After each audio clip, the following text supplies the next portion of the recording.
झाली आहे।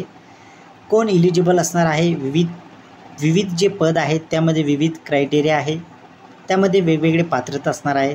त्या संपूर्ण गोष्टीचा आपण इथे आढावा घेणार आहोत।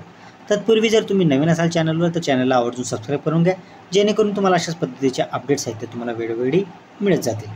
विद्यार्थी मित्रांनो, आता रिझर्व्ह बँक ऑफ जी नोटिफिकेशन आहे ते मी आपल्या टेलिग्राम चॅनलवर प्रोव्हाइड करून दिलं आहे।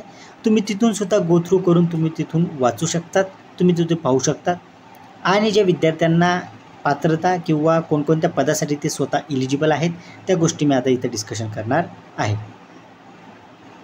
बघा विद्यार्थी मित्रांनो, reserve bank of India service board legal officer जे आहेत त्याची एक पोस्ट आहे। Manager technical civil in grade B याची पोस्ट आहे।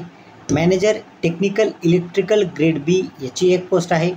त्यानंतर असिस्टंट मॅनेजर जे आहे राजभाषा ग्रेड ए ही सुद्धा पोस्ट आहे। Assistant manager protocol and security grade A ही सुद्धा पोस्ट आहे। आता कोणकोणत्या पोस्टसाठी कोण इलिजिबल आहे किंवा किती जागा आहेत त्या संपूर्ण गोष्टी आपण पाहून घेणार आहोत। तत्पूर्वी बघा, लीगल ऑफिसर इन ग्रेड बी साठी जे ओपन आहे त्यांच्यासाठी 3 जागा आहेत। EWS साठी कुठल्या प्रकारच्या जागा नाही आहेत। OBC नॉन क्रिमिनल व्यक्तीसाठी 1 आहे, SC साठी 1 आहे, ST साठी कुठली जागा नाही। टोटल अशा 5 जागा आहेत। आणि जे फिजिकल विथ डिसेबल पर्सन आहेत त्यांच्यासाठी 2 पैकी 1 जागा जी आहे ती असणार आहे। आता एक कंसात 1 काय आहे ती बॅकलॉगची जागा असू शकते, असे मिळून 3 जागा असू शकतात। त्यानंतर मॅनेजर टेक्निकल सिव्हिल ग्रेड बीच्या जागा तुम्ही पाहू शकतात। Manager technical electrical in grade B याच्या पाहू शकतात। राजभाषाच्या ग्रेड एच्या जागा पाहू शकतात। असिस्टंट मॅनेजरच्या सिक्युरिटीच्या जागा तुम्ही येथे पाहू शकता। आता महत्त्वाचं म्हणजे काय तर इलिजिबल जे आहेत ते विद्यार्थी ते म्हणजे काय तर जे तुमची इलिजिबल क्रायटेरिया आहे तो म्हणजे काय तर तुम्ही ऑब्वियसली इंडियन सिटिझन असले पाहिजे। त्यानंतर तुमचं जे मोड ऑफ ॲप्लिकेशन आहे ते ऑनलाईन पद्धतीने असणार आहे। त्यामुळे तुम्हाला ऑनलाईन फी भरायची आहेत। इम्पॉर्टन्स डेटसुद्धा तिथे दिलेले आहेत, त्यावरून तुम्ही समजून घ्या। जे तुमचे ऑनलाईन जे ॲप्लिकेशन आहे payment of application fees and intimation charge from July 11, 2025 ते जुलै 31 पर्यंत तुमची असणार आहे। डेट ऑफ एक्झाम तुमची जी एक्झाम आहे ती ऑगस्ट 16 मध्ये असणार आहे। एक्झामसुद्धा तुम्हाला निश्चित इथं होऊन जाते। आता लीगल ऑफिसर ग्रेड बीची जी आहेत ते म्हणजे काय तर तुमचं कमीत कमी वय हे 21 वर्ष असलं पाहिजे, जास्तीत जास्त तुमचं 32 वर्ष असलं पाहिजे। त्यानंतर जे तुमचे दिलेले आहेत विद्यार्थ्यांचे अप्पर एज लिमिट रिलॅक्सेशन जे आहे ते 3 इयर्स। त्यानंतर कॅन्डिडेट ज्यांनी LLM केलं असेल त्यांच्यासाठी 5 वर्ष आहे। In case candidate position PhD त्यांनी रेफर जो आहे तो 24 करायचा आहे। म्हणजे जे तुमचं एज्युकेशन असणार आहे त्यानुसार तुमचं एज जे आहे ते इथं दिलेलं आहे। त्यानंतर जॉब रिक्वायरमेंटसाठी जे एज्युकेशन क्वालिफिकेशन आहे ते काय आहे तर bachelor of degree in law कोणत्याही युनिव्हर्सिटीमध्ये तुमचे असलं पाहिजे। त्यानंतर तुमचं bar council of India with minimum 50% marks equivalent in aggregate in all semester all year. Aggregate तुमचा 50% असला पाहिजे। SC ST विद्यार्थ्यांसाठी 45% इतका जो आहे तो तुमचा क्रायटेरिया असणार आहे। त्यानंतर एक्सपिरियन्स जो आहे तो आहे तुमचा enrol with the bar council and advocate. तुम्ही जे आहे ते बार काउन्सिलमध्ये ॲज अ ॲडव्होकेट म्हणून इनरोलमेंट तुमचं असलं पाहिजे। At least 2 year experience after being enrolment नंतर तुमचं 2 वर्षाचा एक्सपिरियन्स जो आहे तो असला पाहिजे ॲज अ ॲडव्होकेट म्हणून, किंवा तुम्ही फुल टाईम टीचर असाल लॉ कॉलेज युनिव्हर्सिटीमध्ये ते सुद्धा चालणार आहे।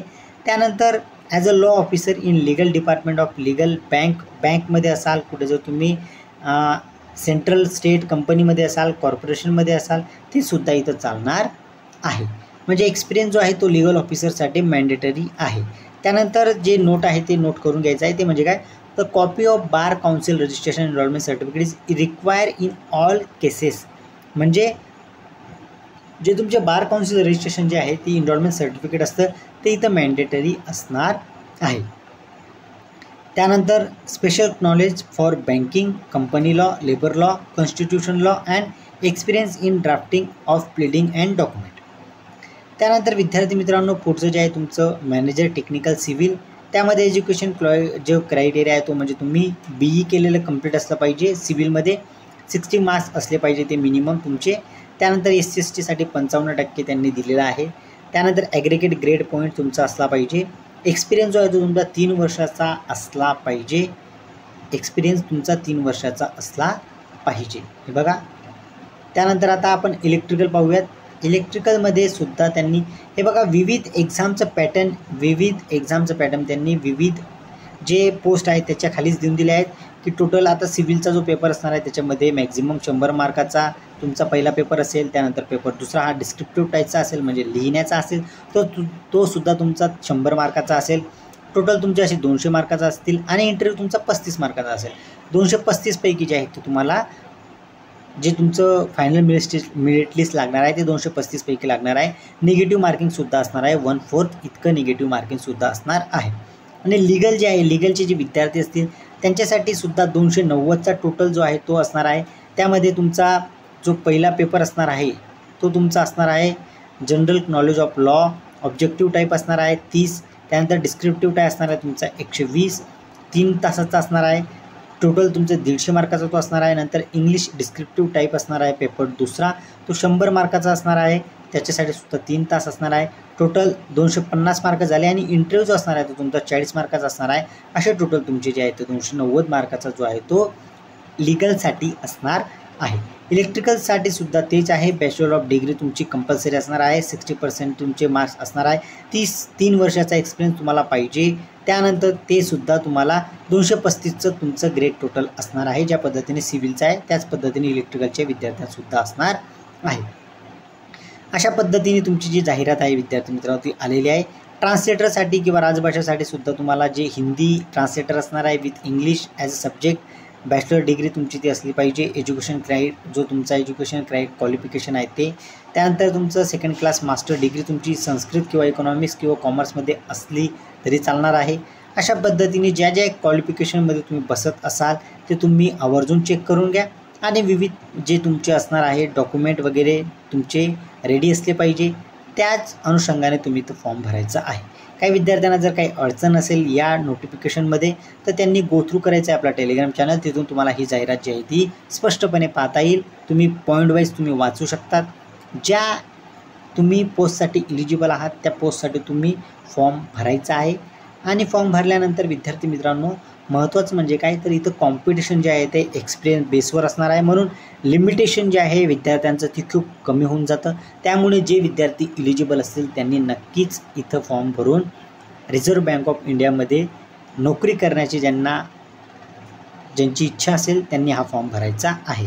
विथ क्वालिफिकेशन क्रायटेरिया एक्सपिरियन्स जे फुलफिल करत असतील त्यांनी तर आवर्जून हा फॉर्म भरायचा आहे. चला विद्यार्थ्यांना आता मी तुमची रजा घेतो. जय हिंद.